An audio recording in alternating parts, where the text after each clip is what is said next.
दोस्तों आज जो हम बात करने वाले हैं कश्मीर इशू के बारे में, तो बैकग्राउंड देखते हैं इसका। सबसे पहले तो सबसे पहली बात ये कि एंशियंट टाइम्स में ऐसा हुआ करता था कि जो कश्मीर था वो मयूरियन एम्पायर का हिस्सा हुआ करता था। ठीक है, तो ये जो है ना इसका जो है ना वो एंशियंट बैकग्राउंड था। उसके बाद ये 5th to 14th सेंचुरी इसका जो है ना हिंदू रूल इसके ऊपर रहा है। ठीक है, ये आपने देखा कि तकरीबन 900 साल जो है ना वो हिंदू रूल यहाँ पर रहा है। ठीक है, 14th सेंचुरी इस्लाम आ गया यहाँ पर। ठीक है, और फिर यहाँ पर सल्तनत पीरियड स्टार्ट हुआ। आप लोगों को पता है, आपने देखा था कि दिल्ली सल्तनत, ये दिल्ली सल्तनत आ गया आपका। तो इसके अंदर आपको पता है 5 डायनेस्टीज़ थी। ठीक है, जिनमें आपका जो है ना वो स्लेव डायनेस्टी थी, और आपका खिलजी डायनेस्टी थी, आपका लोधी डायनेस्टी थी, आपका सैयद डायनेस्टी थी, और आपकी लोधी डायनेस्टी थी। ठीक है, तो ये आपकी जो है ना कुछ वहाँ पर जो है ना वो जो आपका प्रोमिनेंट जो आपकी डायनेस्टीज़ थी वो ये थी। फिर 1586 में आपको पता है यहाँ पर मुग़ल रूल स्टार्ट हुआ।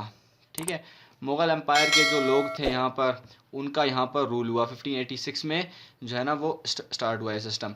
1757 में क्या हुआ कि यहाँ पर अफ़गानिस्तान की हुकूमत हुई। अहमद शाह अब्दाली जो थे उन्होंने यहाँ पर अटैक किया। ठीक है, फिर 1819 में सिक्स जो थे उन्होंने इसको वापस ले लिया। वापस जो है ना वो आपका अल्लाह भला करे अफ़गानियों से इनको जीत लिया। ठीक है, 1846 में ब्रिटिश एंग्लो सिख वॉर जो होती है। ठीक है, एंग्लो सिख मतलब जो ब्रिटिश की और सिख के बीच में वॉर होती है, उसमें जो है ना वो सिख जो है वो हार जाते हैं। ठीक है, फिर महाराजा गुलाब सिंह जो होते हैं, महाराजा गुलाब सिंह डोगरा, तो इसी को हम कहते हैं डोगरा डोगरा राज। ठीक है, डोगरा राज यहाँ पर रहा। ठीक है, वो कैसे रहा कि उन्होंने 75 लाख रुपए दिए ब्रिटिश को और उनसे कश्मीर ख़रीद लिया। अब क्या होता है 1925 में जो महाराजा हरी सिंह थे वो यहाँ पर जो है ना वो आ गए, क्योंकि आपको पता है वो प्रिंस थे। ठीक है, तो ये प्रिंस जो यहाँ पर सिस्टम था वो यही प्रिंस वाला था। ठीक है, अब ये 1947 में, ठीक है, अब यहाँ पे आप लोगों को एक और बात भी समझ में आनी चाहिए कि जो हरी सिंह थे, जो ये प्रिंस जितनी भी प्रिंसली स्टेट्स थी, ठीक है, वो जो है ना वो ब्रिटिश के जो है ना कब्जे में हुआ करती थी। जब ब्रिटिश रूल यहाँ पर आया था तो ब्रिटिश के कब्जे में हुआ करती थी। फिर लाजमी बात है उन्होंने हरी सिंह को यहाँ पर बना दिया। तो हरी सिंह जो है ना वो यहाँ पर जब बन गया, तो हरी सिंह ने, जब आपको पता है इंडिपेंडेंस का टाइम था 1947 में, जब पाकिस्तान जो है ना वो इंडिपेंडेंस मिल रही थी, तो हरी सिंह ने क्या किया, हरी सिंह ने कहा कि भाई मैं जो है ना वो न्यूट्रल रहना चाहता हूँ, मैं किसी फड्डे वड्डे में नहीं पड़ना चाहता। अच्छा जी, और आपको पता है एक और बात, कश्मीर के अंदर एक पार्टी थी National Conference party, Sheikh Abdullah.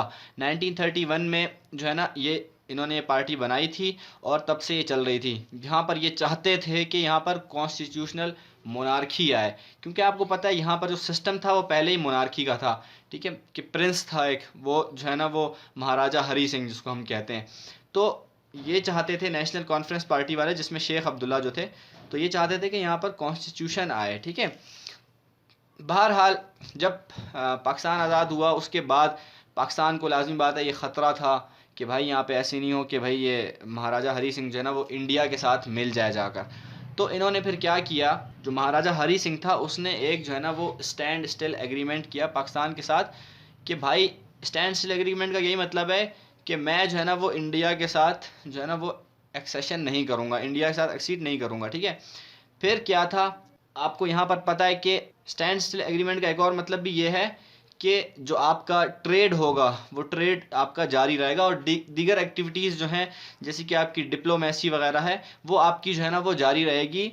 बाकी जो आपकी चीज़ें हैं, ठीक है, वो आपका जो है ना वो एक्सेशन वाला मामला जो है वो नहीं होगा।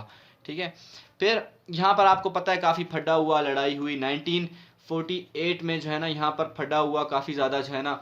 और क्या हुआ कि आपको पता है फिर पाकिस्तान से कुछ लोग गए, आपका जो नॉर्थ वेस्ट फेडरल प्रोविंस था वहाँ से कुछ लोग जिनमें पश्तून थे आपके बहुत सारे, वो वहाँ पर गए और वहाँ पर जाके उन्होंने उनकी मदद की मुसलमानों की, क्योंकि जो आपका हरी सिंह था, ठीक है, वो हरी सिंह आपका बिल्कुल भी अच्छा आदमी नहीं था। हरी सिंह आपका जो है ना वो एंटी मुस्लिम जो है ना वो आदमी था, और इसने जो है ना काफ़ी ऐसी लेजिस्लेशन भी की थी, मस्जिदें वहाँ पर इसने तोड़नी शुरू कर दी थी, कुरान मजीद को वहाँ पर जलाया गया था, ये तमाम चीज़ें वहाँ पर हो रही थी। लिहाजा मुस्लिम रेवोल्यूशन जो है ना वहाँ पर हुआ कि भाई ये क्या तमाशा तुमने लगाया हुआ है, मस्जिदों को जला रहे हो, कुरान मजीद को जला रहे हो, ये जो है ना फिर लाजमी सी बात है फिर जो है ना फड्डा हुआ। ठीक है। हरी सिंह जो था वो जो है ना चला गया इंडिया, भाग के चला गया इंडिया, और इंडिया जाकर उसने जो आपका नेहरू था उसको उसने कहा कि भाई मुझे जो है ना मदद करो मेरी, पाकिस्तान ने मुझ पर हमला कर दिया है। और जो है ना नेहरू ने कहा भाई कि भाई मेरी ये डिमांड है तुमसे कि तुम एक जो है ना वो हमारे साथ एक्सेशन, हमें एक्सीड कर लो, ठीक है, इंडिया के साथ मिल जाओ, अपनी सोवरेंटी जो है वो इंडिया के हवाले कर दो। तो नेहरू ने फिर वो जो आपका महाराजा हरी सिंह था उसने यही काम किया, इंस्ट्रूमेंट ऑफ एक्सेशन पे उसने साइन कर दिया। अब वो पता नहीं किया या नहीं किया, ये बात आज तक कंट्रोवर्शियल है, क्योंकि ये बात किसी को पता नहीं है कि उसने जो है ना वो साइन किया या नहीं किया, ठीक है। तो ये बात आपने जहन में रखनी है अपने। फिर आपका जो है ना वो सिक्योरिटी काउंसिल की जो है ना रेजोल्यूशन यहाँ पर हुई, ठीक है। 1947 में जब लड़ाई काफ़ी बढ़ी और जो है ना इंडिया जो है ना वो यूनाइटेड नेशन चला गया कि भाई ये लोग मेरे ऊपर, हमारे ऊपर हावी हो रहे हैं, लड़ाई कर रहे हैं, क्योंकि पाकिस्तान ने, आपको पता है ये आपका जो है ना वो कश्मीर है, देखें ये आपका जो है ना वो कश्मीर आ गया। तो यहाँ पर क्या था कि कश्मीर के अंदर आपका जो है ना वो ये जो आपकी लाइन ऑफ कंट्रोल है ना, इससे भी आगे तक आ गए थे। ये आपके यहाँ ये इलाका पाकिस्तान ने जो है ना कब्जा किया हुआ था, यहाँ से जो है ना आगे तक के लोग आ गए थे और काफ़ी जो है ना वो पीछे कर दिया था उनको। लेकिन फिर आपका क्या हुआ कि यूनाइटेड नेशन ने जो है ना अपनी रेजोल्यूशंस पास की, सिक्योरिटी काउंसिल आपको पता है यूनाइटेड नेशन की एक बॉडी है। यहाँ पर सीज़ फायर उन्होंने कहा भाई 90 जो आपकी 47 नंबर रेजोल्यूशन है उसमें उन्होंने 3 स्टेप्स की बात की। सबसे पहली बात सीज़ फायर, ठीक है, तो सीज़ फायर। दूसरी बात डीमिलिटराइजेशन। सीज़ फायर का मतलब है कि भाई जो फायरिंग है, लड़ाई झगड़ा है वो बंद की जाए। डीमिलिटराइजेशन का मतलब है कि आर्मी वहां से विड्रॉ की जाए, ठीक है। और आपका जो प्लेबिसाइट है उसका ये मतलब है कि वहां पर जो कश्मीर के आपके जो लोग हैं, ये पूरा जो आपका कश्मीर है इसके अंदर जितनी भी आबादी है उन आबादी के को एक जो है ना प्लेबिसाइट दिया जाए, यानी कि उनको एक एक जो है ना ऐसा एक टिकट दिया जाए, ठीक है। इस टिकट पे 2 ऑप्शन हो, पाकिस्तान, इंडिया। अब उन्होंने लगाना है यहाँ पे ठप्पा के पाकिस्तान के साथ जाएंगे हम या इंडिया के साथ जाएंगे, तो ये ऐसा एक वोट होगा और फिर डिसाइड होगा। तो आज तक चलो सीज फायर तो हो गया और लाइन ऑफ कंट्रोल भी बन गई, ठीक है, लेकिन डीमिलिटराइजेशन नहीं हुई, यानी कि आर्मीज आज तक वहीं पे वहाँ पे आप देख सकते हैं कि इंडिया की भी आर्मी वहाँ पर बैठी है, पाकिस्तान की भी बैठी है।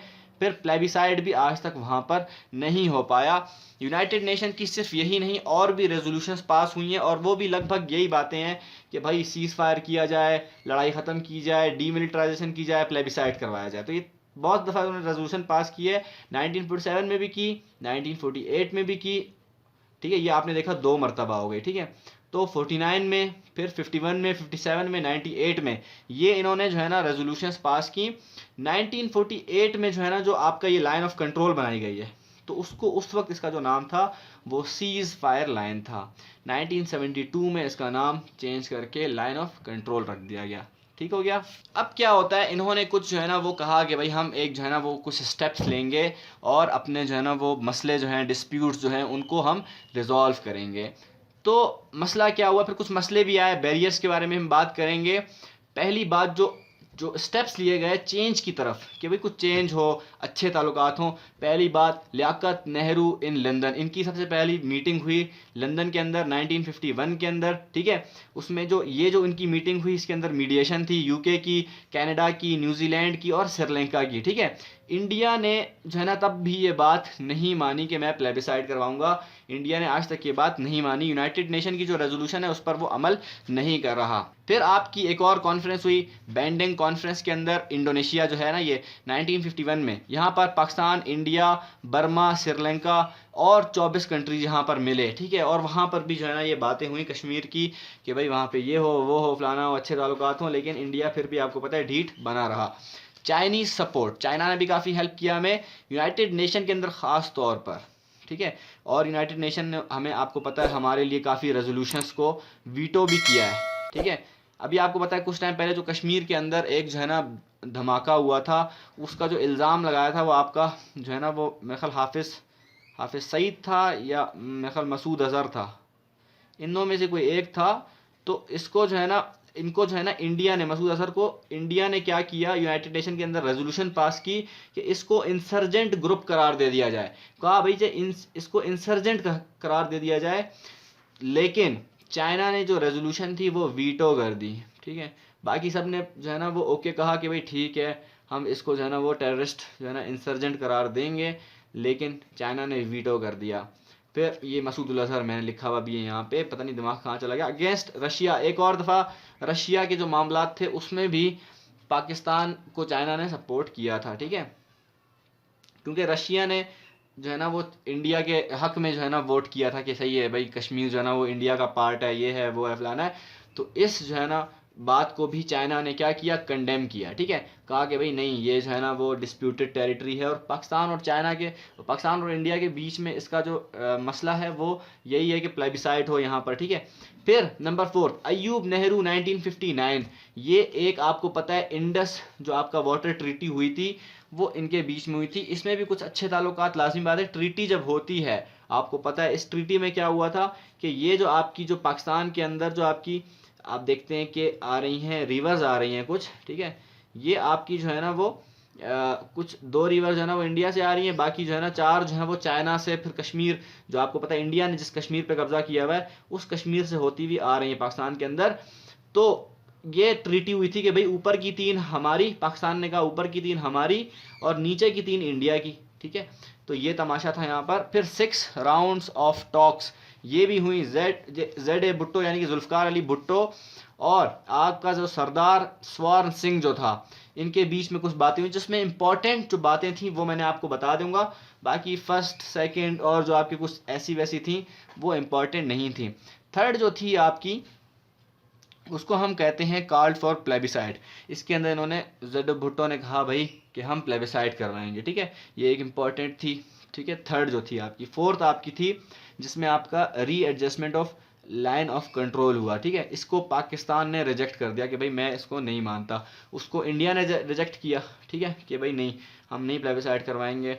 इन्होंने कहा री adjustment of line of control, इन्होंने कहा नहीं हम ये भी नहीं मानते, ठीक है, पाकिस्तान ने कहा। सिक्स्थ जो थी आपकी, उसमें इंटरनेशनल कंट्रोल की बात हुई कि भाई इसको जो आपका कश्मीर है उसको इंटरनेशनल कंट्रोल दे दिया जाए, यानी किसी यूनाइटेड नेशन के हवाले, यूनाइटेड नेशन ऑर्गेनाइजेशन के अंदर एक आपको पता है ट्रस्टीशिप होती है, ठीक है, ट्रस्टीशिप काउंसिल होती है, ठीक है। तो ऐसी जो भी स्टेट्स होती हैं जो डिस्प्यूटेड होती है, जिन पे कोई फड्डा होता है, जो कि खुद नाअहल होती हैं, उनको आपका यूनाइटेड नेशन की जो ट्रस्टीशिप काउंसिल होती है वो उनको जो है ना वो चलाती है, सिस्टम वहाँ पर जो है ना सारा बनाती है।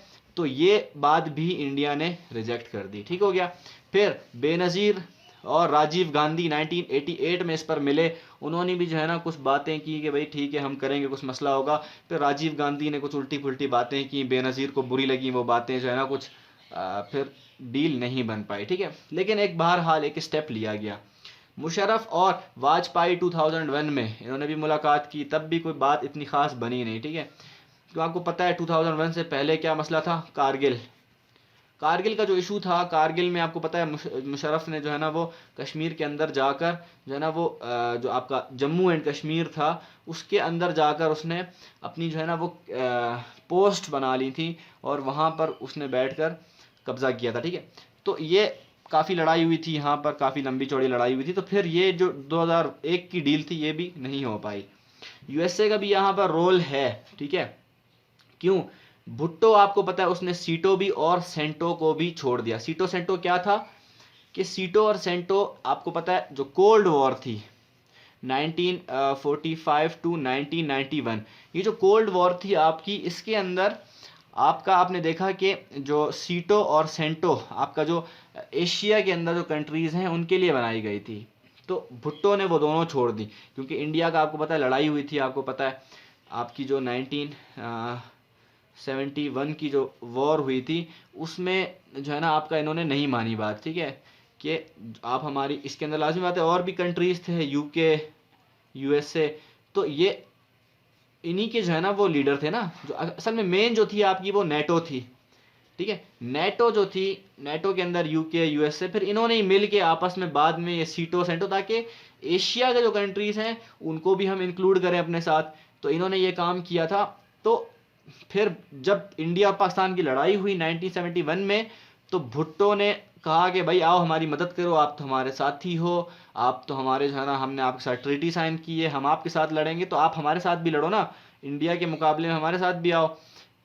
लेकिन लाजमी बात है उन्होंने कहा नहीं, नहीं मानते हम, वो जो हमारा मसला हुआ है वो कोल्ड वॉर का हिस्सा है, तुम्हारा अपना बायलैटरल इशू है। इस तरह की बात करके पाकिस्तान को टरखा दिया उन्होंने। लिहाजा भुट्टो ने क्या किया, पहली फुर्सत में उसने सीटो और सेंटो को छोड़ दिया। ओबामा ने एक जो है ना मीडिएशन भी ऑफर की यहाँ पर कई दफ़ा, आपको पता है कश्मीर के लिए। फिर आपने बाद में देखा कि ट्रंप ने भी मीडिएशन जो है ना वो ऑफर की, ठीक है, ये काम हुआ। अब और आपको बताऊं और क्या क्या हुआ। एक लाहौर डिक्लेरेशन हुई थी 1998 में, ये बड़ा अच्छा, यहाँ पर तो काफ़ी ऐसी उम्मीदें लोगों की बन गई थी, लोगों के दिलों में, कि बस अब तो मामला हल हो ही जाएगा। नवाज शरीफ और अटल बिहारी वाजपेयी, इन दोनों की आपको पता है जो है ना मीटिंग होनी थी। तो आपका जो अटल बिहारी वाजपेयी थे वो बस के ज़रिए लाहौर पहुंचे।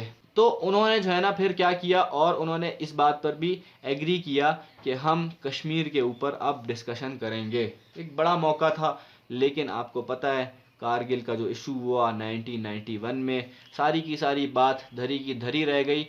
सॉरी 1999 में जो कारगिल का इशू हुआ, सारा का सारा मामला धरा का धरा रह गया। सारी जो अच्छी खासी एक जो है ना मीटिंग बनी थी नवाज शरीफ की, जो अच्छा इमेज जा रहा था, वो बर्बाद हो गया। शिमला एग्रीमेंट में क्या हुआ था ये भी देख लेते हैं। अच्छा, शिमला एग्रीमेंट में क्या हुआ था ये आपको पता है। जो 1971 की जो वॉर हुई थी, उसके बाद आपको पता है कि कुछ जो है ना टेरिटरी पे पाकिस्तान के जो है ना वो कब्जा कर लिया था इंडिया ने। तो पाकिस्तान को वो उसने जो है ना वो वापस कर दिया शिमला एग्रीमेंट में, ठीक है। और कुछ और बहुत ज़बरदस्त किस्म की बातें हुई थी। वो बातें जो ये थी कि भाई हम जो है ना बायलैटरली जो हमारे इशू, जो हमारे मसले होंगे, फड्डे होंगे, उनको हम बायलैटरली जो है ना वो सॉल्व करेंगे, ठीक है। तो बायलैटरली सॉल्व करेंगे मतलब ये कि कोई भी इंटरनेशनल जो मुल्क होगा उसकी इंटरवेंशन नहीं होगी कश्मीर के इशू में, या और भी कोई हमारे फड्डे होंगे इंडिया पाकिस्तान के, तो वो सिर्फ हमारे पर्सनल होंगे, उसमें किसी और मुल्क का कोई अमल दखल नहीं होगा। ठीक हो गया। तो अब हम बात करते हैं कि बैरियर्स क्या थे, ठीक है। कुछ बैरियर्स भी आए, लाजमी बात है, जब इन्होंने स्टेप्स लिए तो उसमें बैरियर्स भी आए, ठीक है। अब क्या था, पहला जो मसला था वो क्या, कि सेकेंड इंडिया पाकिस्तान वॉर जो हुई 1965 में, वो सबसे बड़ा मसला बन गया। 17 डेज तक ये वॉर चली, ठीक है।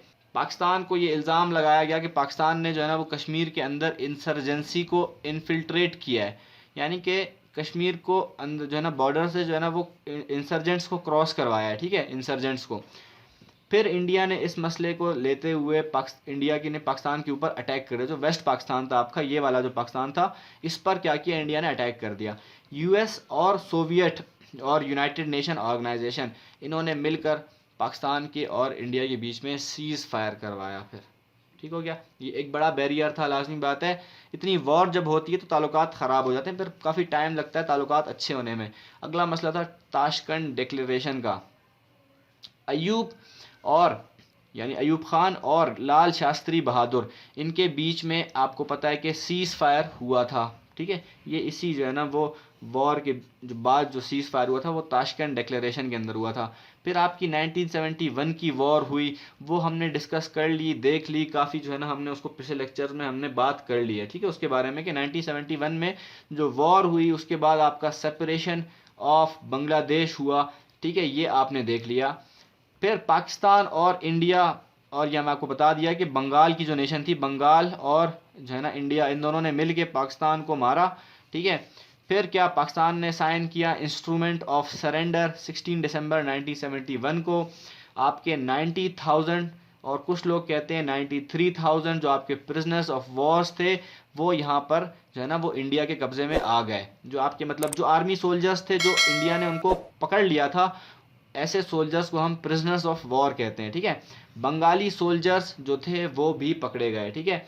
फिर शिमला एग्रीमेंट हुआ 1972 में, जिसमें ये वॉर रोक दी गई। ये बात हुई, ये वही बात अब शिमला एग्रीमेंट में आपको बता रहा हूँ जो हमने पिछली बात की, वही स्टेप टुवर्ड्स चेंज था ना।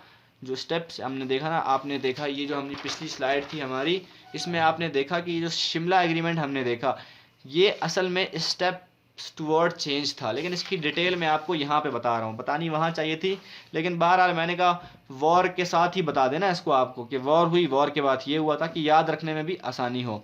शिमला एग्रीमेंट हुआ 1972 के अंदर। तो नो थर्ड पार्टी इंटरवेंशन, यानी कि बात ये हुई कि जो भी इश्यूज़ हैं हमारे, उनको हम बायलैटरली रिजॉल्व करेंगे। बायलैटरली का मतलब यही है कि भाई तीसरा कोई बंदा नहीं होगा बीच में, तेरे और मेरे बीच में है ये बात, तीसरा कोई अमेरिका, यूएनओ, ये वो इंटरनेट इंटरफेयर नहीं करेंगे, ठीक है। तो ये बात हुई, और ये आपका जो है ना काफ़ी बात हुई है जुल्फ़िकार अली भुट्टो, ठीक है ना, ये बात हुई। Ceasefire of line of control, यानी कि ceasefire to line of control, मतलब जो सीज फायर इसका लाइन था ना, सीज फायर लाइन जो नेम था इसका, उसको चेंज करके लाइन ऑफ कंट्रोल रख दिया गया। पीसफुल, और जो उसका कंट्रोल था वो किसको दे दिया गया, वो जो था वहाँ पे ना यूनाइटेड नेशन की, कुछ आपको पता है वहाँ पर जो है ना वो कुछ लोग हैं वहाँ पर जो वहाँ पे चौकीदारी भी करते हैं। बहरहाल फिर पीसफुल मीन्स और डिस्प्यूट सेटलमेंट की बात हुई कि भाई हम जो है ना अपने जो मसले हैं, परेशानियां हैं, उनको सेटल करेंगे, जो हमारे मसले हैं उनको हम पीसफुली रिजॉल्व करेंगे।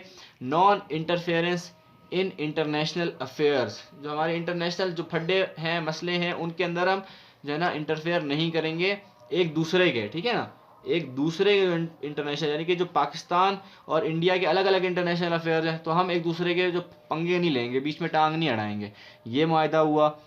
और ये आखिरी बात हुई कि जो जो हमने 90,000 प्रिजनर्स ऑफ वॉर हैं आपके, जो आर्मी सोल्जर्स हैं, उनको जो है ना हम रिलीज़ कर देंगे, ठीक हो गया। तो ये एक मसला आया बीच में किसके, आपके। अब ये देखें, मैंने आपकी जो ये टॉपिक है इसको इस तरह से डिज़ाइन किया है ताकि आपके साथ आपके पास पूरी हिस्ट्री भी आ जाए, ठीक है, ताकि आपको जो जो हिस्ट्री में जो जो मामला हुए वो आपको पता भी चलते रहें साथ साथ। फिर आपकी कारगिल वॉर हुई 1999 में, ठीक है।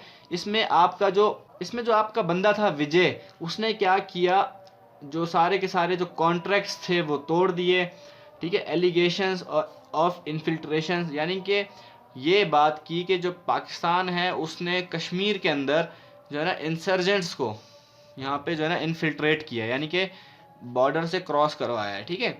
ये इसने बात की कारगिल वॉर के जो है ना बाद ये मामला हुआ, ठीक है। अब हम बात करते हैं करंट सिनेरियो के बारे में कि करंट सिनेरियो क्या है सारी सिचुएशन का।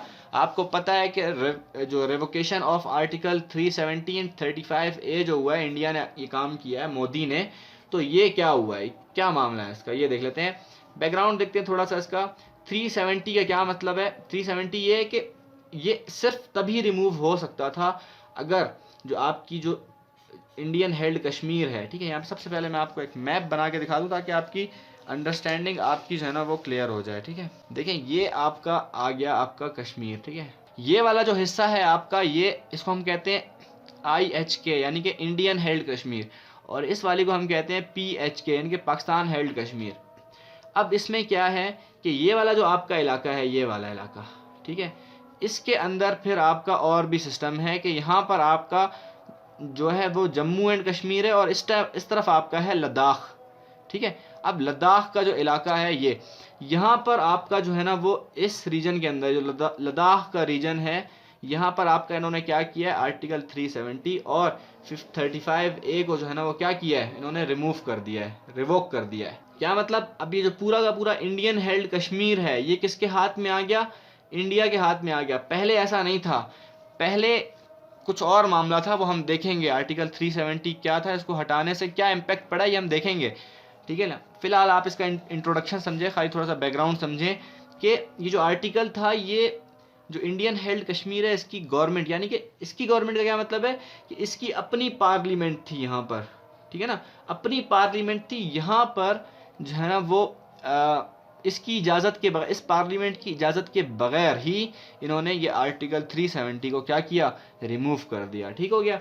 जून 2018 में इंडिया ने और भी काम किया, एक फेडरल रूल इम्पोज कर दिया जिसमें बीजेपी और पीडीपी, तो ये जो बीजेपी और पीडीपी इन्होंने मिल के जो है ना, ये पीडीपी आपको पता है कश्मीर की एक पार्टी है जिसका नाम है पीपल डेमोक्रेटिक पार्टी, ठीक है। ये पीडीपी जो है ना, इनके जो लीडर थे वो कौन थे, मुफ्ती महबूबा, ये आप देखें कैसा नाम है। कश्मीर की जो एक पार्टी थी, इन्होंने और बीजेपी ने क्या किया, अलाइनमेंट की, ठीक है, मिल गए, एक साथ हुए कि हाँ भाई ठीक है, यही था मतलब किसका, आपका जो फेडरल रूल, इन्होंने फेडरल रूल इम्पोज किया था, इसका यही मतलब था, ठीक है। मतलब इनकी अलाइनमेंट हो गई, अच्छे रिलेशन हुए, अच्छे काम हुए। अब क्या हुआ, एंड टाइम पे इन्होंने क्या किया, मैं यहाँ पे लिखना भूल गया हूँ कि मसला ये हुआ कि इन्होंने एंड टाइम पे ये जो इनका अलायंस था इन्होंने तोड़ दिया, ठीक है ना, ये अलायंस इन्होंने तोड़ दिया, यही स्टेप था फर्स्ट स्टेप यही था कि इन्होंने अलायंस जो है ना वो तोड़ दिया पीडीपी के साथ, ठीक हो गया। बीजेपी ने क्या किया, प्रॉमिस किया, जो उसकी जो मैनिफेस्टो थी, यानी कि जो कैंपेन करा था ना, बीजेपी में आपको पता है मोदी था, वो जो आपका कैंपेन कर रहा था, ठीक है, अपने जो इलेक्शन से पहले कि भाई मुझे वोट दो, मुझे वोट दो, उसमें उसने जो उसका मैनिफेस्टो था, जितने भी लोग उसको सपोर्ट कर रहे थे, उसने अपने उन लोगों से वादा किया था कि हम कश्मीर को जो है ना वो कब्ज़ा कर लेंगे, ठीक है। ये भी इसका बैकग्राउंड आपने देख लिया, ये पहले ही ये बात तय हो गई थी। 28,000 ट्रूप्स यहाँ पे इन्होंने भेज दिए कश्मीर के अंदर, यहाँ पे कर्फ्यू लगा दिया, और जो है ना इंटरनेट और कम्युनिकेशन वहाँ पर बंद कर दी, और उन्होंने जो है ना वो पॉलिटिकल लीडर्स जो थे उनको जो है ना अरेस्ट कर लिया, इसके यासीन मलिक, आपका फ़ारूक अब्दुल्ला, सैयद अली गिलानी, इनको क्या किया इसने, इनको जो है ना वो अरेस्ट कर लिया, ठीक है। ये इंडिया ने आपका जो है ना ये काम करके, और ताकि मेरे खिलाफ रिवॉल्ट ना हो, पहले ये तमाम काम करके उसने फ़ौरन जो है ना वो आर्टिकल 370 को जो है ना वो रिवोक कर दिया। अब देखते हैं आर्टिकल 370 है क्या, ताकि आपको समझ आए कि मामला क्या है। अब क्या है कि ये इसका मतलब है कि द स्पेशल स्टेटस, इस आर्टिकल का नाम है the special status to Kashmir. ऐसा ही एक पाकिस्तान का भी है, आई थिंक 254, आई थिंक ये आप देखेंगे तो 254 जो है वो कश्मीर स्पेशल स्टेटस का है, कश्मीर का, ठीक है। तो यही आर्टिकल जो है ना वो इंडिया के भी उसमें है, जिसमें आप देखते हैं कि स्पेशल स्टेटस दिया उन्होंने कश्मीर को। इसका मतलब क्या है, अब ये देखते हैं। जब मामला ये हुआ था, आपने देखा था कि जब इंडिया ने जो है ना वो कब्ज़ा कर लिया था कश्मीर के ऊपर शुरू में ही, तो फिर जो वहाँ के लीडर थे कश्मीर के, उन्होंने जो है ना वो नेहरू के साथ, उस टाइम अभी मुझे याद नहीं आ रहा उनके लीडर का नाम क्या था, तो उन्होंने क्या किया, ये मेरे ख्याल शेख अब्दुल्ला थे या पता नहीं कौन थे, तो इन्होंने जो है ना वो नेहरू के साथ मिल के ये आर्टिकल 370 बनाया कि भाई ठीक है हम आपके साथ एक्सेशन करते हैं, लेकिन एक तरतीब के साथ होगा। ये स्पेशल स्टेटस हुआ, कश्मीर को दिया उन्होंने, अपने इंडियन कॉन्स्टिट्यूशन के अंदर ये आर्टिकल ऐड किया गया, ठीक हो गया कि कश्मीर को स्पेशल स्टेटस दिया जाए। स्पेशल स्टेटस का मतलब क्या है ये समझते हैं। बेसिस ऑफ JNK यानी कि Jammu and Kashmir accession to India, ये बात वही हो गई जो बता दिया आपको कि भाई ये जो आर्टिकल है ये इसी बेसिस पर है। इसकी बेसिस क्या है कि यही कि जम्मू एंड कश्मीर कैसे इंडिया को एक्सीड कैसे किया जाएगा, उसकी तरतीब क्या होगी। ये 1949 में हुआ ये काम, ठीक है ना, 1949 में जो है ना ये आर्टिकल ऐड किया गया था। इसका मकसद भी यही था कि जो इंडियन कॉन्स्टिट्यूशन है आपका, उससे जम्मू एंड कश्मीर को निकाल देना है, यानी कि जो इंडियन कॉन्स्टिट्यूशन है वो जम्मू एंड कश्मीर पे अप्लाई नहीं होगा, इसकी अपनी पार्लियामेंट होगी, ठीक है, जम्मू एंड कश्मीर की अपनी पार्लियामेंट होगी। तो इन्होंने क्या किया, अलाउ किया जम्मू एंड कश्मीर को कि वो अपने कानून खुद बनाए, यानी कि अपनी पार्लियामेंट, अपनी लेजिस्लेटिव ब्रांच होगी इनकी, ठीक है। क्या मसला था कि जो फाइनेंस था, डिफेंस, कम्युनिकेशन, फॉरेन अफेयर्स, जो इसमें है ये तमाम मामलात हैं, इनको वो उन्होंने फेडरल के हवाले किया हुआ था। फेडरल मतलब यानी कि इंडियन कॉन्स्टिट्यूशन उनके ऊपर अप्लाई होगा, यानी कि defence, finance, communication, foreign affairs, ये तमाम मसले जो कश्मीर के हैं वो कौन देखेगा, वो इंडियन आपका जो फेडरल जो आपकी गवर्नमेंट है वो ही देखेगी, ठीक है। इनके सेपरेट फ्लैग्स हैं, ये भी इसी बात में, इसी जो है ना वो आर्टिकल में लिखा गया कि कश्मीर का और इंडिया का जो फ्लैग होगा वो हमेशा सेपरेट ही होगा। एक और बात ये थी कि जो आउटसाइडर्स जितने भी थे कश्मीर के, जो कश्मीर में पैदा नहीं हुए थे, जो आउटसाइडर्स थे, उनको कोई प्रॉपर्टी राइट्स नहीं दिए जाएंगे, यानी कि कश्मीर के अंदर कोई भी जो आउटसाइडर होगा वो कश्मीर में ज़मीन नहीं खरीद सकता, ठीक हो गया। इसकी वजह क्या थी, इसकी वजह थी ताकि प्लेबिसाइड इफेक्ट, प्लेबिसाइड क्या होता है कि वोट करवाया, प्लेबिसाइड बता दिया अभी कि प्लेबिसाइड ये तो कि वोट करवाया जाए, ठीक है ना, कि इंडिया के साथ जाना है, पाकिस्तान के साथ जाना है, ठीक है। और अगर ज़्यादा लोग होंगे, इंडिया के ज़्यादा लोग जो होंगे हिंदू, तो वो क्या करेंगे, वो कहेंगे भाई हमने इंडिया के साथ जाना है। अगर ज़्यादा लोग होंगे आपके जो है ना वो मुस्लिम्स, तो वो फिर हम कहेंगे भाई पाकिस्तान के साथ जाना है। तो ये जो है ना वो प्लेबिसाइड इफेक्ट इससे क्रिएट होता है, जो भी ज़्यादा होंगे, जो मेजोरिटी में होंगे वही जीतेंगे ऑब्वियसली।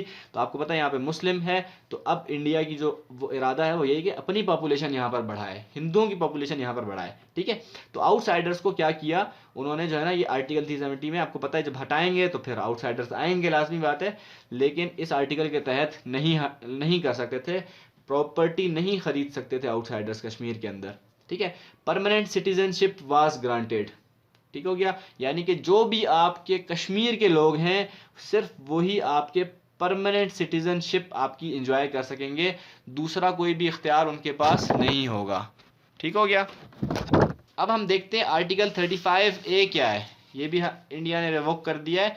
इसका मतलब है कि द परमानेंट रेजिडेंट्स लॉ, क्या मतलब कि जो भी आपके जो सिटीजन्स हैं यहाँ पर, क्या मतलब कि जो भी आपके सिटीजन्स हैं यहाँ पर, ठीक है ना, कश्मीर के अंदर जितने भी आपके रेजिडेंट्स हैं जो वहाँ पे परमानेंट, जिनके पास सिटीजनशिप है, जो वहीं के उनके पास शनाख्ती कार्ड है, वो लोग, उन लोगों के बारे में क्या कानून है, ठीक है ना, ये वही उसी के बारे में ये आर्टिकल है।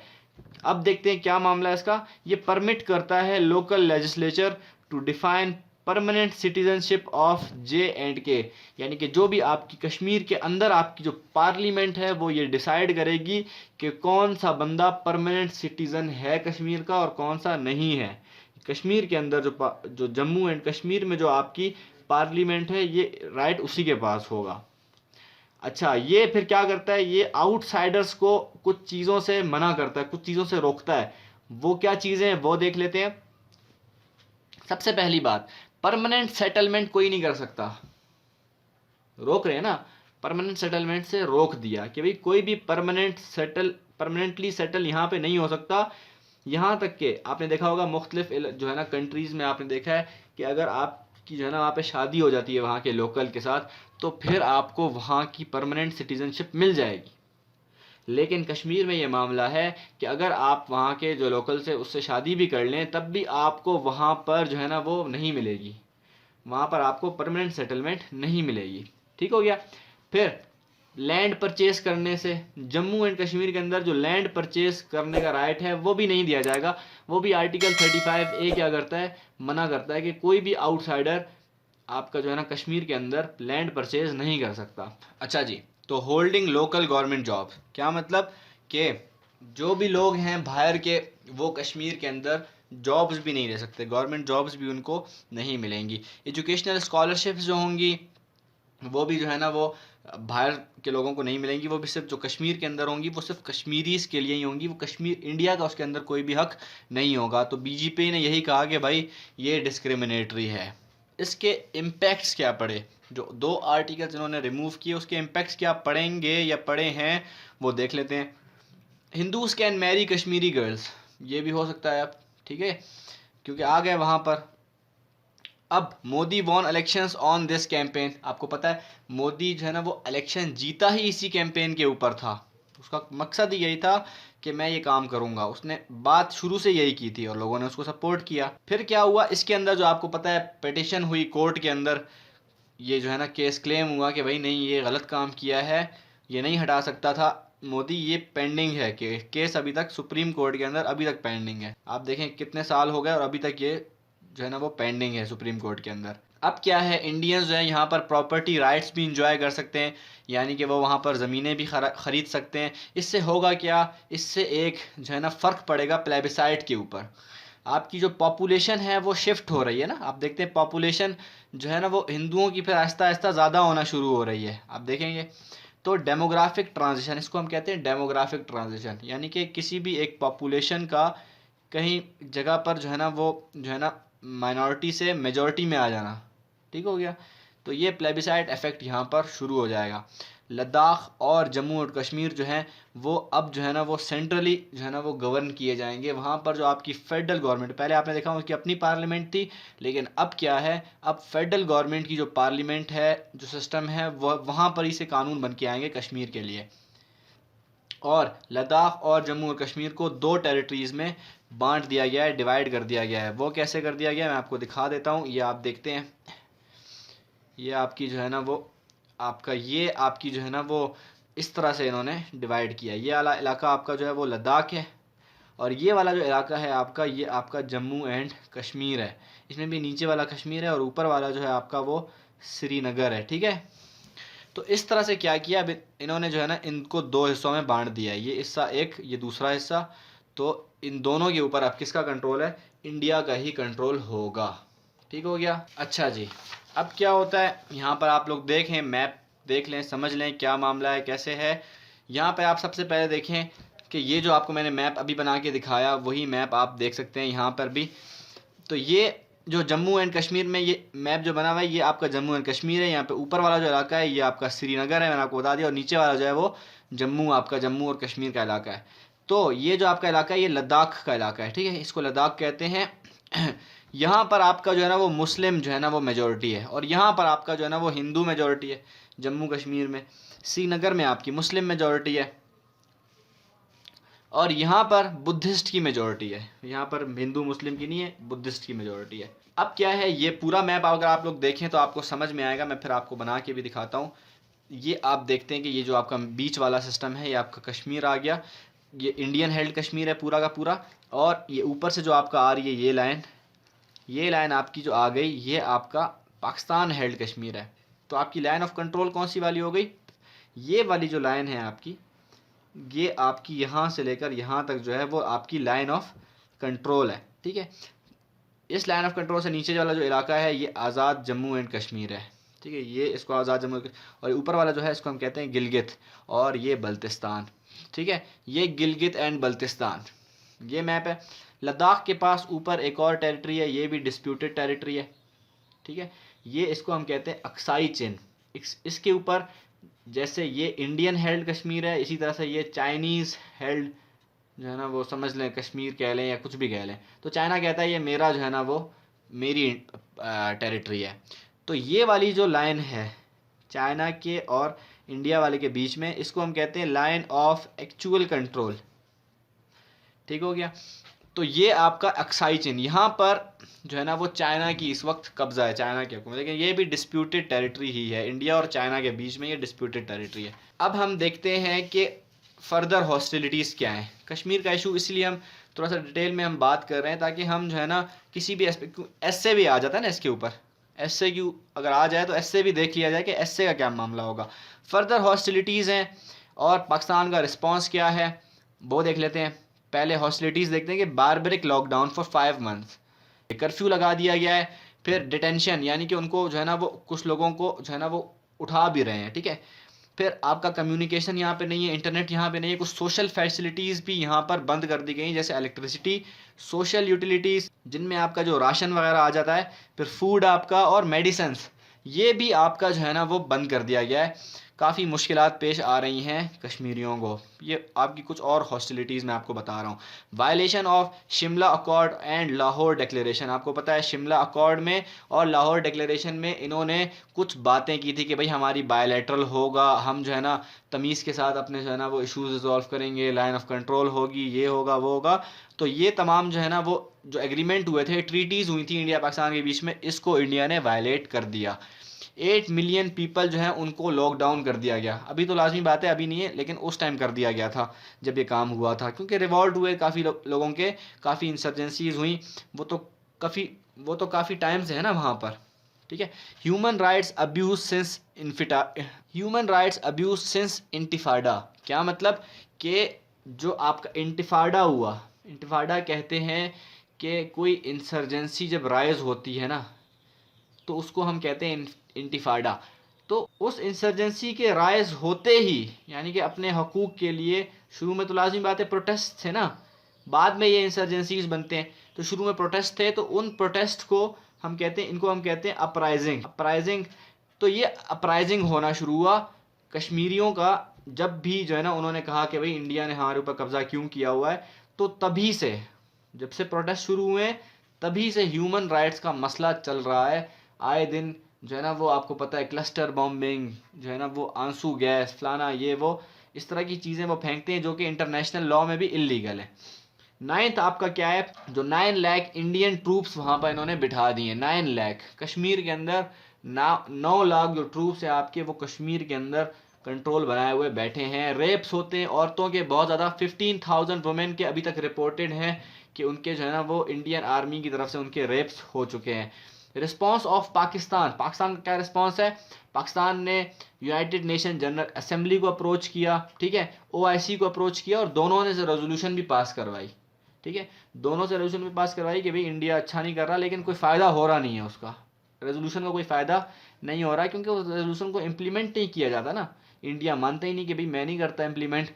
दूसरी बात ये कि तुर्की कंडेम्ड HR वायलेशन, जैसे कि ह्यूमन राइट की वायलेशन हुई है, आपको पता है कश्मीर के अंदर इंडिया ने काफ़ी आतंक मचाया, उसको तुर्की ने कंडेम किया। तो ये भी तुर्की आपको पता है पाकिस्तान का अलाय है, तो इसी तरह से ये पाकिस्तान का ही एक तरह से रोल हुआ यहाँ पर। तो फिर अगला रिस्पॉन्स क्या था पाकिस्तान का, वो था टैक्टिकल न्यूक्स। ठीक है, टैक्टिकल न्यूक्स डेवलपमेंट। क्या किया इसके अंदर पाकिस्तान ने, असल में ये मामला था कोल्ड स्टार डॉक्ट्राइन के मुकाबले में। ठीक है, पाकिस्तान ने जो टैक्टिकल न्यूक्स डेवलप की है वो असल में कोल्ड स्टार डॉक्ट्राइन जो थी वो इंडिया की डॉक्ट्राइन थी, न्यूक्लियर डॉक्ट्राइन। इसका मतलब मैं आप लोगों को बता चुका हूँ कि भाई छुपके से आएंगे, अटैक करेंगे और फिर वापस भाग जाएंगे। ठीक है क्या? तो इसके मुकाबले में पाकिस्तान ने जो है ना वो टैक्टिकल न्यूक्स बनाए। मतलब क्या टैक्टिकल न्यूक्स क्या होते हैं वो आगे हम डिस्कस कर लेंगे, देख लेंगे कि टैक्टिकल न्यूक्स होते हैं वो आपके शॉर्ट रेंज जो होते हैं, आपके वेपन्स होते हैं, शॉर्ट रेंज मिसाइल्स जो होते हैं उनको हम टैक्टिकल न्यूक्स कहते हैं। ठीक है, उसका मकसद यही था कि अपने ही मुल्क में ताकि हम वार कर सकें। वो आगे क्या है टैक्टिकल न्यूक्स वो हम देखेंगे ज़रूर। ठीक है, तो ये पाकिस्तान की फिर न्यूक्लियर पॉलिसी आ गई यहाँ पर। ठीक हो गया। अब हम बात करते हैं कि क्या कश्मीरियों का जो फेट है, जो किस्मत है उनकी, क्या वो सील्ड है। ठीक है, तो ये उसके ऊपर हम बात करते हैं कि या तो हाँ ठीक है, या तो सील्ड है या फिर नहीं है। लेकिन हम बात करेंगे बीच की बात, ताकि उस बीच की बात से आप नेगेटिव भी जा सकें और पॉजिटिव भी जा सकें। आप किसी भी तरह से अगर आप क्वेश्चन आ जाता है कि भाई इस कश्मीरियों का जो फेट है क्या वो सील्ड है, तो आप बता सकते हैं कि हाँ है, और उसकी कुछ रीज़न्स आप दे सकते हैं। नहीं है, उसकी भी यही रीज़न्स आ जाएंगी, थोड़ा घुमाना पड़ेगा। और अगर आप दरमियाना रास्ता निकालते हैं तो उसकी भी यही जो है ना आपकी सारी की सारी जो है ना वो सिस्टम आ जाएगा। ठीक है, सबसे पहले आपका जो है ना वो ये है कि जो मैंने बात की है वो यही है, मेरा जो स्टांस है वो यही है कि कश्मीरियों का जो फेट है वो डिपेंड करता है। किन चीज़ों पे डिपेंड करता है अभी हम देख लेते हैं। सबसे पहली बात, ड्यूरेबिलिटी ऑफ कश्मीरी रेजिस्टेंस, यानी कि जो कश्मीरियों के जो वहाँ के मकामी लोग हैं, जो वहाँ के रेजिडेंट्स हैं, अगर वो अपनी जो है ना वो रेजिस्टेंस बरकरार रखते हैं, उसको जारी रखते हैं, तो फिर कोई फ़ायदा हो सकता है। क्योंकि आप लोगों को पता है प्रोटेस्ट की वजह से पूरी दुनिया के अंदर जो है ना काफ़ी बड़े बड़े इनकलाब आ गए हैं। तो फिर ये कोई इतनी बड़ी बात नहीं है, अगर प्रोटेस्ट जारी रहें तो उम्मीद है कि आने वाले कुछ टाइम में कश्मीर का मामला हल हो ही जाएगा। ठीक हो गया। अगली बात क्या है कि कॉन्स्टिट्यूशनल टेस्ट पेंडिंग में है। आपको पता है कि जो कश्मीर का जो आर्टिकल हटाया गया है, ये केस हो गया सुप्रीम कोर्ट के अंदर, ये मामला चला गया और सुप्रीम कोर्ट का जो डिसीजन है वो अभी आना बाकी है। कॉन्स्टिट्यूशनल टेस्ट भी है इंडिया का, अब देखते हैं क्या होता है मामला। तो इसके ऊपर भी डिपेंड करता है आपका मामला। तीसरी जो चीज़ है आपकी जो डिपेंड करती है कि अगर आपका इंटरनल पॉलिटिकल जो अपोजिशन है वो आपकी जो है ना सारा का सारा जो मसला है वो कंट्रोल कर सकती है। वो कैसे कि बीजेपी है, आपको पता है इंडिया के अंदर, उसके अलावा और भी बहुत सारी पार्टीज़ हैं। ठीक है, तो वो जो पार्टीज़ हैं बहुत सारी जो बीजेपी की जो अपोजिशन में है, अगर वो जो है ना कुछ रिएक्शन लें इस बात पर कि भाई ये कश्मीर के साथ जो है ना ठीक नहीं किया, तो अपोजिशन अगर कोई एक्शन लेती है तो भी बहुत सारा फ़ायदा हो जाएगा। ठीक हो गया आपका। फिर आपका जो है ना वो इंटरनेशनल रिस्पॉन्स है। ठीक हो गया। और क्या है कि अगर जीनोसाइड होता है वहाँ पर, तो जो इंटरनेशनल रिस्पांस है अगर वो आपको पता है ज़्यादा आए तो फिर भी कुछ काम बन सकता है, क्योंकि इंटरनेशनल रिस्पांस से काफ़ी तब्दीलियां आ जाती हैं। आपको पता है आपने जो डोनाल्ड ट्रंप ने जो आपका मीडिएशन किया है, ठीक है, उससे भी काफ़ी फ़ायदा हो सकता है। और भी जो है ना अगर और कंट्रीज़ हैं, चाइना है, वो ये काम करे तो भी फ़ायदा हो सकता है। तो ये अगर इस तरह से इंटरनेशनल कम्युनिटीज़, इस तरह से हम बाद में आगे बात करेंगे, जो हमारी इंटरनेशनल जो रीजनल ऑर्गेनाइजेशंस हैं, SCO हैं, जो आपके सार्क हैं, ये जो है ना मिल के काफ़ी काम कर सकते हैं। तो इसको भी हम इंटरनेशनल रिस्पांस में डाल देंगे। ठीक है, ये तमाम चीज़ें अगर आपकी हों तो फिर कुछ काम बन सकता है। कश्मीरियों का जो फेट है उसको प्रोटेक्ट किया जा सकता है। अगर वहाँ पर जीनोसाइड हो तो आप जो है ना जीनोसाइड जो आपकी कन्वेंशन है 1948 की जीनोसाइड की कन्वेंशन है, उसकी बेस के ऊपर आप केस कर सकते हैं ICJ में, इंटरनेशनल कोर्ट ऑफ जस्टिस के अंदर। अगर इंटिफाडा होता है, यानी कि दोबारा से जो है ना वो कोई इंसर्जेंसी क्रिएट होती है कश्मीर के अंदर, एक दोबारा से एक कोई अच्छी सी दोबारा से एक मूवमेंट शुरू होती है, इंसर्जेंसी तो नहीं कहेंगे उसको, प्रोटेस्ट कहेंगे, तो फिर उसको हम सेकंड जो है ना अपराइजिंग ऑफ कश्मीरी कहेंगे, क्योंकि फ़र्स्ट अपराइजिंग आपको हमने बता दी, फर्स्ट अपराइजिंग भी हो चुकी है। अगर इंडिजीनस रेजिस्टेंस वहाँ पर होती रहे, जो वहाँ के मकामी लोग हैं वो वहाँ पर रेजिस्टेंस करते रहें, तो भी कश्मीरियों का जो फेट है उसको फ़ायदा हो सकता है। ठीक है, तो ये हमने ऐसे पॉइंट्स आपको बता दिए कि इन पॉइंट से आपको जो इससे अगर आप पॉजिटिव जाना चाहें तो भी जा सकते हैं, नेगेटिव जाना चाहें तो भी जा सकते हैं। मैंने आपको बीच की सिचुएशन बता दी, अगर ऐसा हो तो ऐसा होगा, नहीं हो तो ऐसे होगा। तो आप बता दें कि भाई ऐसा नहीं होगा, लिहाजा कश्मीरियों का फेट सील है। ठीक है, अगर आपका ये पॉइंट ऑफ व्यू है तो फिर आप जो है ना अपने एस्से को इसी तरह से डेवलप कर सकते हैं। मेन इश्यूज़ क्या है यहाँ पर देखते हैं।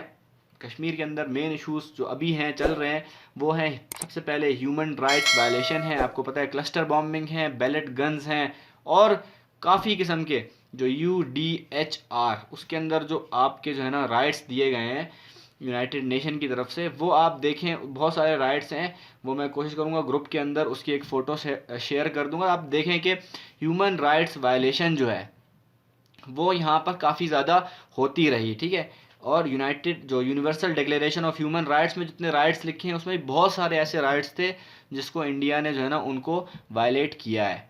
ठीक हो गया। Political rights are not given, जो आपके पता है कश्मीरी हैं उनका जो आपको पता है जो उनका इलेक्शन होता है वो जो है ना ट्रांसपेरेंस वहाँ पर नहीं होता, ट्रांसपेरेंसी नहीं होती है वहाँ पर।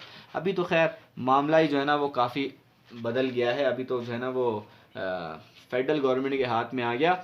अब बात देखते हैं इकोनॉमिक एस्पेक्ट क्या है इश्यूज़ के हवाले से, कि डिस्पैरिटी है, लैक ऑफ ट्रेड है। दोनों जो आपके पता है इंडिया और पाकिस्तान है उनके बीच में डिस्पैरिटी है। आपको पता है इंडिया काफ़ी इकोनॉमिकली भी इम्प्रूव कर चुका है, मिलिटरीली भी इम्प्रूव कर चुका है, तो डिस्पैरिटी आ गई यहाँ पर। और लैक ऑफ ट्रेड है, पाकिस्तान के साथ ट्रेड इतना ख़ास है नहीं। ठीक है, तो ये हैं तमाम मसले यहाँ पर। और उसके अलावा आपको पता है कोई प्लेबिसाइड का अरेंजमेंट नहीं है वहाँ पर। प्लेबिसाइड मैं आपको बता चुका हूँ कि प्लेबिसाइड का क्या मतलब है, कि एक वोट होता है कि आप या तो इंडिया को सिलेक्ट कर लो या पाकिस्तान को सिलेक्ट कर लो। तो इसके अंदर इंडिपेंडेंस का कोई ऑप्शन भी नहीं है, सिर्फ ये है कि इंडिया के पास चले जाओ या पाकिस्तान के पास चले जाओ। ये नहीं है कि आप इंडिपेंडेंट हो जाओ, आपको अपनी हुकूमत बनाने दे दी जाए, ये ऑप्शन है ही नहीं। इंडियन क्लेम है आपका गिलगित बल्तिस्तान का जो एरिया है, मैंने आपको बताया था मैप के अंदर, जो गिलगित बल्तिस्तान का आपका इलाका है ये वाला, ये आप देखें। ठीक है, ये आपका जो इलाका है ये इस पर भी इंडिया का क्लेम है कि भाई इंडिया कहता है ये हमारा इलाका। आपको पता है यहीं से आपका सीपेक भी आ रहा है, तो इंडिया ये भी क्लेम करता है कि सीपेक क्यों बन रहा है यहाँ पे, ये तो डिस्प्यूटेड टेरिटरी है। ठीक हो गया। डेमोग्राफिक शिफ्ट हो रहा है कश्मीर के अंदर, आपको पता है आर्टिकल जो हटा दिए 370 और 35A जो हटा दिया आर्टिकल, अब जो आउटसाइडर्स हैं उनको काफ़ी प्रिविलेजेस मिल सकती हैं कश्मीर के अंदर।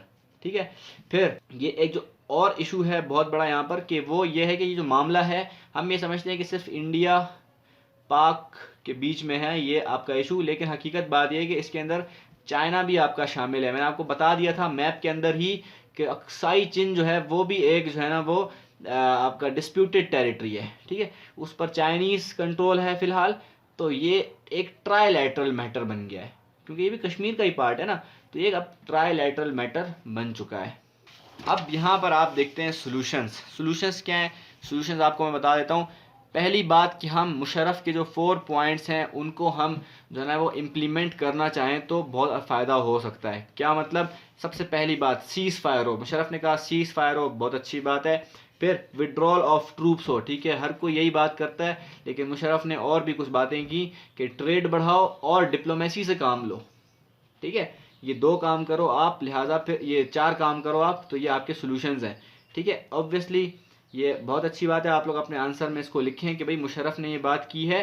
तो फिर आपका जो है ना दूसरा जो आपका सॉल्यूशन है वो कि इम्प्लीमेंटिंग द डिक्सन्स प्लान, डिक्सन्स जो फार्मूला है उसको इम्प्लीमेंट करना चाहिए। क्या मतलब, डिक्सन ने जो बात की कि डिवीजन इन 4 पार्ट्स, कि जो आपकी रिसोर्सेस और आपकी जो टेरिटरी है उसको 4 हिस्सों में आपका डिवाइड कर देना चाहिए। अब देखते हैं वो 4 हिस्से हैं कौन से। आप देखें कश्मीर है, मैंने आपको फिर आपके सामने बनाया हुआ है, पूरा का पूरा कश्मीर आप लोग देख लें। ये जो है आपका जो ये लद्दाख का इलाका है, ठीक है, और आपका जो ये है क्या कहते हैं श्रीनगर, और ये आपका जम्मू एंड कश्मीर है। ठीक है, आप देखते हैं कि ये, और ये दूसरा आपका जो ये पाकिस्तानी हेल्ड है। मैंने आपको दूसरे मार्कर से समझा दूं ताकि आपको समझ में आ जाए ना। ये वाली जो आपकी लाइन है ये आपका पाकिस्तान हेल्ड है, ठीक है, और ऑब्वियसली जो ब्लू वाली आ गई आपकी वो किसके पास है? इंडिया के पास है। ठीक है, तो अब मशवरा ये हुआ है कि 4 हिस्सों में डिवाइड किया जाए, लद्दाख और जम्मू एंड कश्मीर को अलग अलग कर दिया जाए, और गिलगित बल्तिस्तान ऊपर वाला, और नीचे वाला आपका कौन सा है? आज़ाद जम्मू एंड कश्मीर। साथ ही साथ यहीं पर आपका एक मुजफ्फराबाद भी है, तो मुजफ्फराबाद को भी ऐड कर दिया जाए। ठीक हो गया। तो आपको लाइन ऑफ कंट्रोल भी मैंने बता दी कि ये वाली जो है वो आपकी लाइन ऑफ कंट्रोल है, और ये वाली आपकी कौन सी? एक्चुअल लाइन ऑफ कंट्रोल है, जो कि अक्साई चेन के साथ है। ठीक है, तो ये इंडियन और चाइनीज डिस्प्यूटेड टेरिटरी है। ठीक है, अगला सोल्यूशन क्या है यहाँ पर कि आप जो है ऐसे आपके पास सेट ऑफ प्लान्स होने चाहिए, ये हमने पता नहीं क्या लिख दिया, सेट ऑफ प्लान्स होने चाहिए आपके पास कि आप इंडिया को निगोशिएशन टेबल पे ले आओ, डायलॉग के लिए इंडिया को राज़ी कर लो। ये ऐसे ऐसे आपके पास प्लान्स होने चाहिए, सेट ऑफ प्लान्स होने चाहिए। डिप्लोमेसी की जाए, डिप्लोमेसी बहुत तरीक़ों से की जा सकती है। मैं आपको एक छोटी सी मिसाल देता हूँ। आप देखते हैं कि ये आपका आ गया पाकिस्तान, देखें आप, ये आपका आ गया इंडिया। ठीक है, तो यहाँ पर आपका क्या है? यहाँ से आ रहा है सी पैक, आप देखते हैं ना, और ये आपका जो है ना गवादर में आ रहा है, और इसके आपको पता है यहाँ पर और भी रूट्स हैं। ठीक है, ये आपके और रूट्स हैं, कराची पोर्ट पे भी आता है ये। ठीक है, ये 3 रूट्स हैं इसके, पहला ये है, फिर ये बीच में भी है, और एक जो है ना ये है। अब ये 3 रूट्स हैं, यहाँ से आपको पता है, देखो इंडिया की एक्सेस है अफगानिस्तान, इंडिया की एक्सेस है ईरान, तो ईरान भी पाकिस्तान के साथ है, और आपका अफगानिस्तान भी पाकिस्तान के साथ है। तो यहाँ पे पाकिस्तान एज अ ब्रिज काम कर रहा है, एज अ ब्रिज काम कर रहा है पाकिस्तान, इंडिया, अफगानिस्तान और इंडिया और ईरान को मिलाने का। आपको पता है ईरान के अंदर चाबहार पोर्ट भी है यहाँ पर, तो चाबहार पोर्ट वहाँ पर भी इंडिया की काफ़ी वो है। तो ये पाकिस्तान के पास, ये आपको पता है एक चांस है कि पाकिस्तान यहाँ से देखो 2 रूट्स यहाँ से दे सकता है, एक तो यहाँ से एक रूट दे सकता है कि यहाँ ऊपर से एक रूट दे सकता है अफगानिस्तान के लिए, एक ईरान के लिए, और आपने एक दफ़ा ये रूट्स दे दिए तो अब इंडिया का जो है वो काफ़ी, आप जो है ना इन्फ्लुएंस को कंट्रोल कर सकते हो काफ़ी, क्योंकि आपके पास आ गए ना, आपके पास एक जो आप यहाँ से सप्लाई कट करो कुछ भी, आप यहाँ से मतलब एक प्रेशर बिल्ड कर सकते हो इंडिया के ऊपर। ये एक मैंने आपको एक मिसाल दी है डिप्लोमेसी की। सार्क और एससीओ का जो रोल है वो आप प्ले करें। सार्क और एससीओ क्या है, इनके बारे में अभी हम डिटेल में बात करते हैं, और ऑर्गेनाइजेशंस को हम डिस्कस करते हैं डिटेल में। फिर आपका एक है ट्राइस्ट टाइप ऑप्शन, इसमें क्या है कि बॉर्डर शेयरिंग हो और विड्रॉल ऑफ फोर्सेस हो जाए, यानी कि जो है ना ये आपका जो कश्मीर का जितना भी पूरा का पूरा इलाका है, देखिए ना ये आपका जो इलाका है, ये बॉर्डर है ना, इस बॉर्डर को आप ख़त्म कर दें, यहाँ पे लोग फ्रीली आ जा सकें। ठीक हो गया, और यहाँ पर आप जो है ना वो अपनी जो आर्मी है वो यहाँ से निकाल लें। ठीक है, पीसफुली ये काम होगा तो फिर कश्मीर का मसला, फिर मसला ही नहीं है ना कोई, फिर क्या आप बोलें कश्मीर इशू, फिर क्या ख़त्म हो गया कश्मीर इशू। ठीक है, और क्या है कि दोनों जो है ना वो इसको मिलकर, पाकिस्तान और इंडिया दोनों मिलकर इसको, तीसरी बात हमने यहाँ पे लिखना भूल गए कि इंडिया और पाकिस्तान मिल के जो है ना वो यहाँ पर जो है ना वो एडमिनिस्ट्रेशन करें और अच्छे काम करें, आप ट्रेड करें, आप जो है ना वो आप टूरिज़्म को यहाँ पर लेकर आएँ, टूरिज़्म का बहुत यहाँ पर वो है, तो काफ़ी फ़ायदा है यहाँ पर। फिर 7th आप क्या कर सकते हैं, ट्रस्टीशिप ऑप्शन, मैंने आपको बताया था शुरू में, ट्रस्टीशिप ऑप्शन यूनाइटेड नेशन की ट्रस्टीशिप काउंसिल है, तो वो आप क्या कर सकते हैं, वो ऐसी एक ट्रस्टीशिप काउंसिल है कि जो ऐसे कंट्रीज होते हैं जो आपके एलिजिबल नहीं होते, इन एलिजिबल होते हैं आपके जो है ना वो जो आपका कंट्रीज़ होते हैं, जो आपके स्टेट्स होते हैं, जिनके पास इतनी रिसोर्सेज नहीं होती, प्लानिंग की कमी होती है, स्ट्रक्चर की कमी होती है, उनको आपका जो ये यूनाइटेड नेशन ऑफ जो आपका यूनाइटेड नेशन ट्रस्टीशिप काउंसिल है वो क्या करता है, इनको संभालता है जितनी भी इस तरह की होती हैं। तो एक जो है ना वो आप जो सोल्यूशन, आपकी जो रिकमेंडेशन है वो ये भी है कि ये जो है ना वो आप ट्रस्टीशिप काउंसिल के हवाले कर दें। ठीक है, ख़त्म हो गई बात। तो बहुत सारे मसले, अगर आप चाहें और भी पॉइंट्स इसके ऊपर बहुत सारे बना सकते हैं, काफ़ी सारे पॉइंट्स, सोल्यूशन, आप ट्रेड को बढ़ाएं, आप जो है ना डिप्लोमेसी को बढ़ाएं, एजुकेशन पॉवर्टी पे काम करें, कम्बिनेशन, आप जो आपके कॉमन इश्यूज़ हैं उनको एड्रेस करें, इस तरह की बातें भी आप कर सकते हैं। लेकिन मैंने आपको वो बातें बताई हैं जो मतलब मेन बातें हैं। ठीक है, और बातें आप खुद से भी डाल सकते हैं इसमें।